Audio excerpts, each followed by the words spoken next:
Hi guys, my name is Cassidy, and today we're going to be talking about the new picture perfect American family. So let's look at some of the things we want to think about heading into this lesson. So we're going to think about what society's standard for a picture perfect family is, what that looked like in the past, and what that actually looks like today. What types of families are more common in today's reality. We also are going to look at some well-known political figures that have some unique family dynamics in the public eye. We're going to think about why the goal might have shifted from attempting to align with the norm to actually valuing and promoting differences. And we're also going to ask ourselves if today more emphasis seems to be placed on emotional connection within families, or if we're more focused on good child rearing and having a good income. So let's get into it. So we're going to look at society's picture-perfect family, which back in the 50s, this family ideal was really the two-parent, breadwinner, homemaker, never divorced, first marriage, and no kids outside of marriage. So ideally, the children would live with their two biological parents.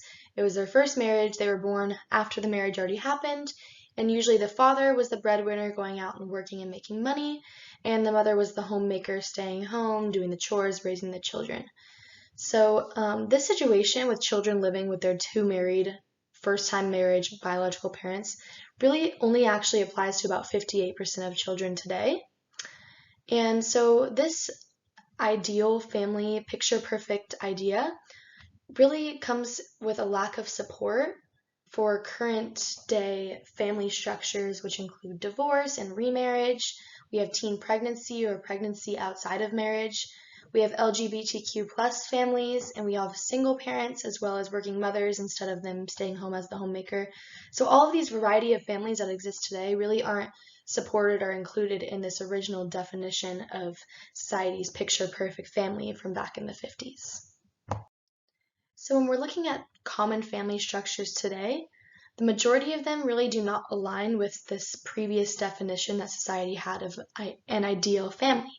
So the family living under one roof may not actually be related by first marriage or biologically by blood. There are also married and single women in the workforce instead of staying home to engage in child rearing and homemaking, which is what was expected in the previous definition of the ideal picture perfect family. There's also been a rise of divorce rates and childbirths outside of marriage in the 20th century, as well as children living with step-parents or with single parents rather than their original two parents. And then according to the National Center for Health Statistics, approximately 1/6 of 15-year-old girls will actually have a child by the age of 20. So this will include teen pregnancy, pregnancy and childbirth outside of marriage. So this is completely going against what the original definition of the picture perfect family is. And really this typical family today with all of these different family structures and combinations is nearly the opposite of that old definition of the picture perfect family. So we are kind of starting to accept that family doesn't have to be bound by really blood, biology, or legalities, but it's actually held together by feelings for each other and can be brought together by choice rather than that forced original marriage blood-related family.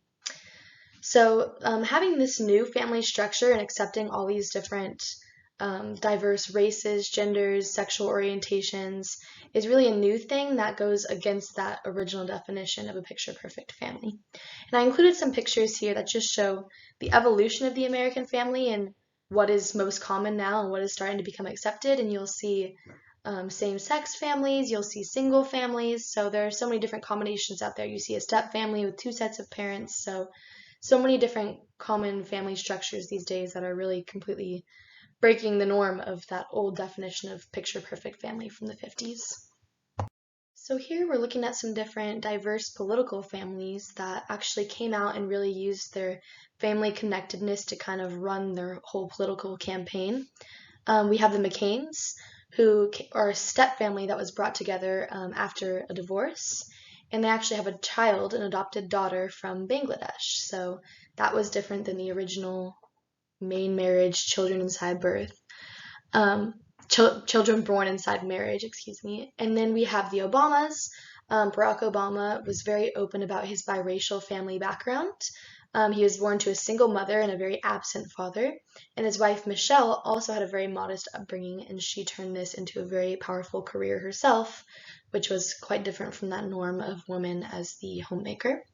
We have the Palins, who had 5 children and both parents working to raise their children. They had a pregnant teenager that they completely supported through her pregnancy, and even an infant with Down syndrome that they were raising. And then we have the Biden family, who was a combined step family due to the tragic passing of Joe's first wife. And he committed to this fatherhood of his children, his stepchildren, even after this huge loss in his second marriage. So these families were really united and kind of one and the same with their efforts to show that the love and support and connectedness within their families and how they really fall under this new definition and new idea of what family is, with all of its uniqueness, diversity, instead of trying to fit into that original definition of a picture-perfect family and being the norm. They all really used their differences to promote that and make others feel accepted. So, yeah. So as time passed, we kind of switched from valuing the norm to valuing diversity. The norm was really too rigid and didn't actually apply to the majority of families. So learning to value what the majority was helped others to feel included and accepted.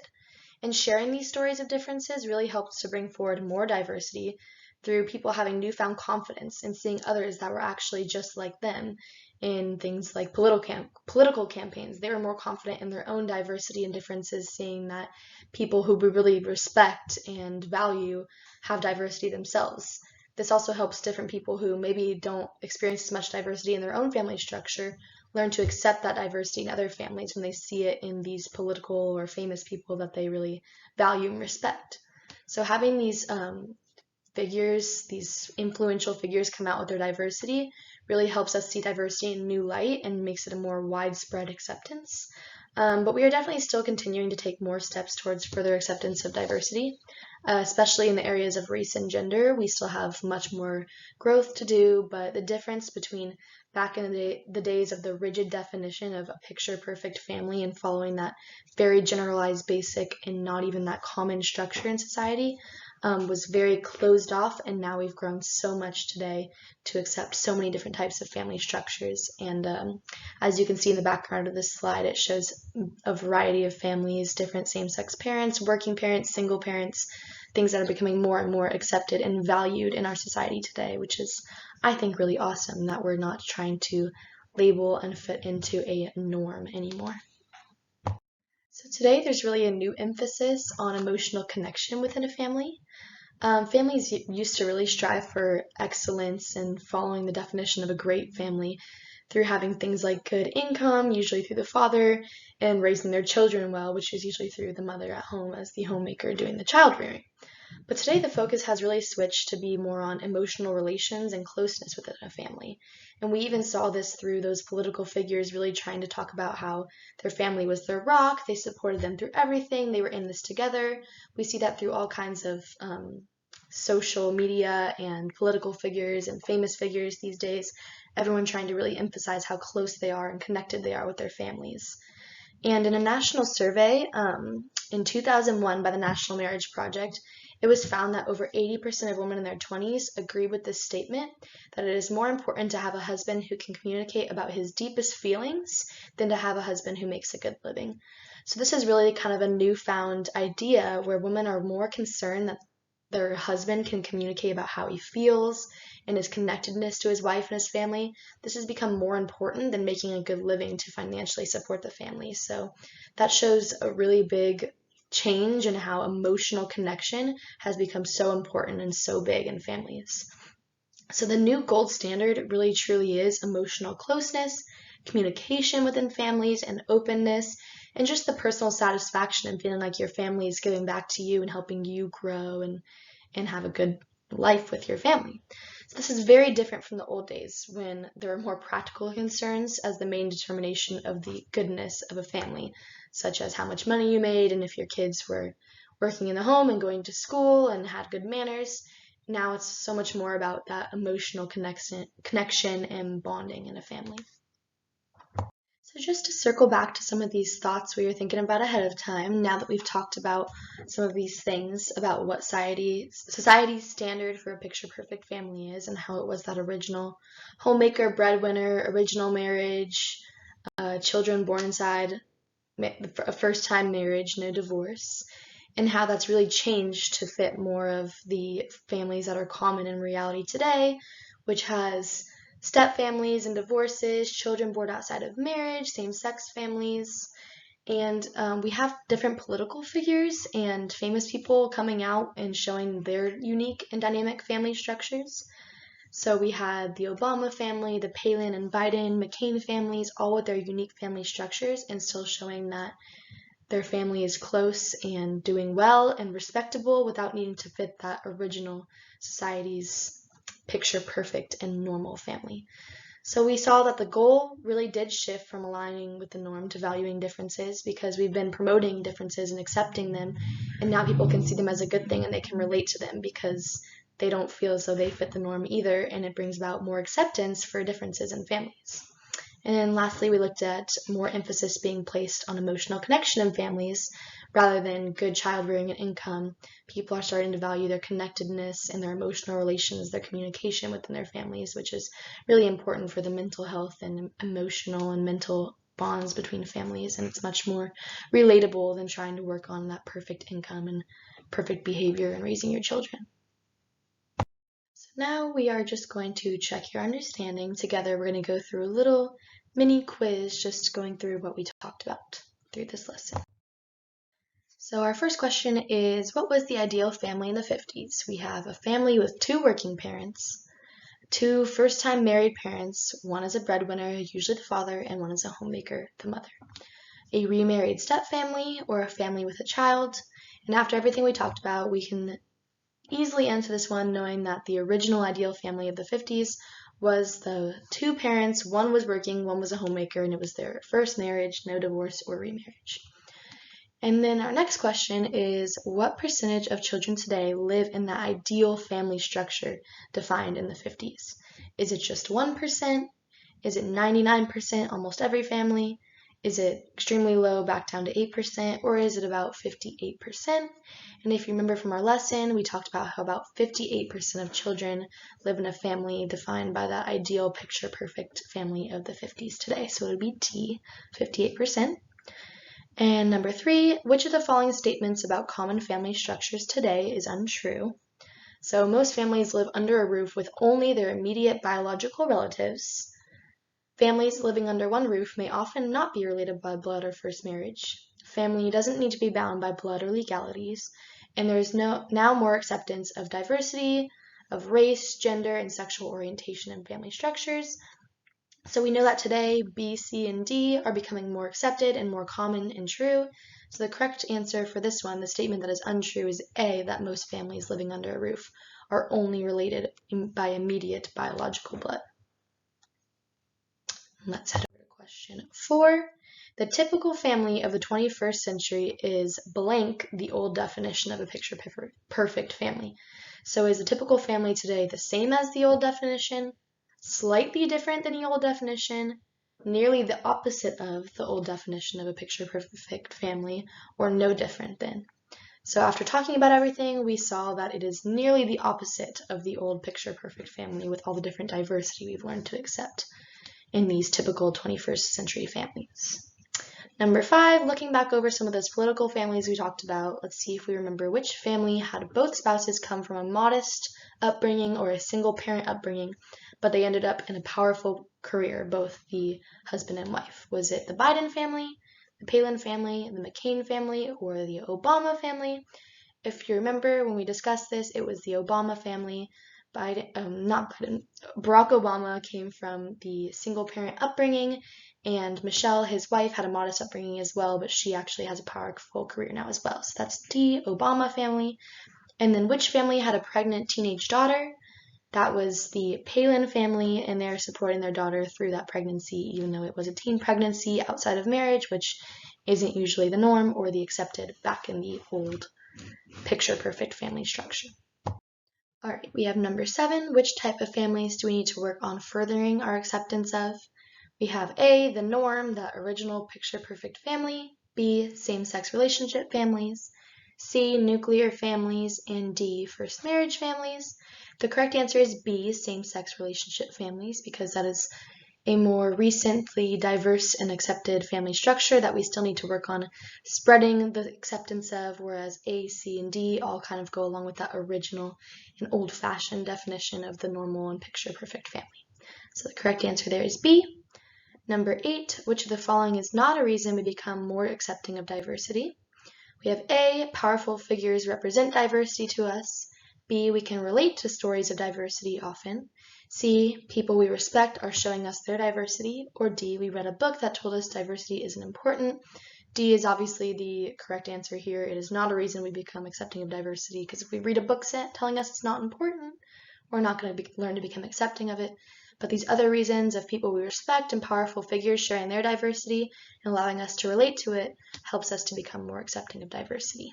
So that incorrect reason would be D as the correct answer. Here we have number 9, which of the following is not one of the most important factors in families today? We have emotional closeness, high income, communication, and personal satisfaction.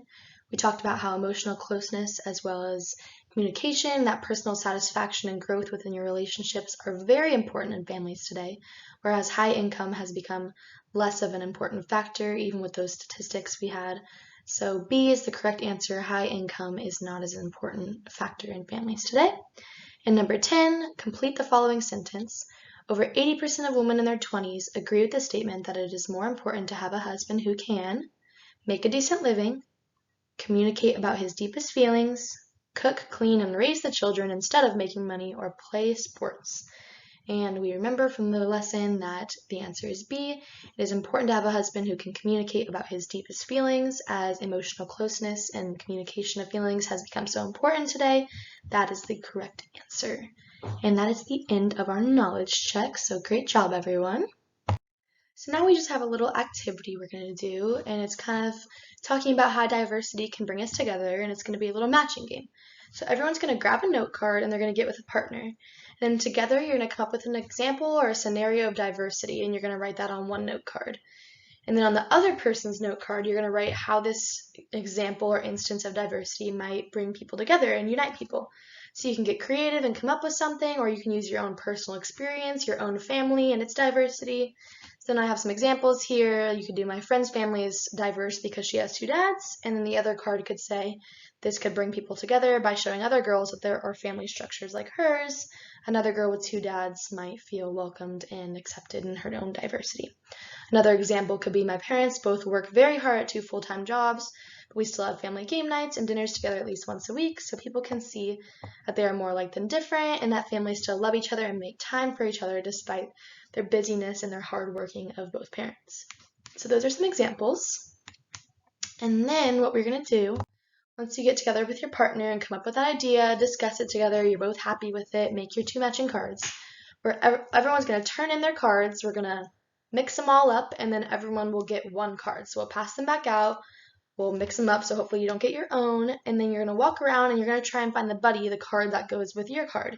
So the instance of diversity and the card that matches with it, explaining how that diversity could unify people and bring them together. And you never know, we might even discover that some of the diversity cards match up with a different unity card. So the reason for bringing people together might actually go along with multiple instances of diversity. But the point is that you're going to get to walk around and talk about these different cases of diversity with everyone. And if this leads to your own conversations about diversity in your own family or how you might relate or not relate to this, go ahead and let it go there. But I just want everyone to be talking about these instances first with your partner and then walking around. And once you think you found your buddy and someone that matches with you and your unity card along with your diversity card, you're going to stand together. And when everyone's found a partner, we're going to share them. We're going to hear about all the different examples of diversity and unity. And we're going to see if they were all intended to go together from their original matches or how they might have mixed up but still unify us and bring us together. So this should be a fun activity for everyone to do. So we'll start by getting some cards and we'll start the matching activity. And that's it. Thank you.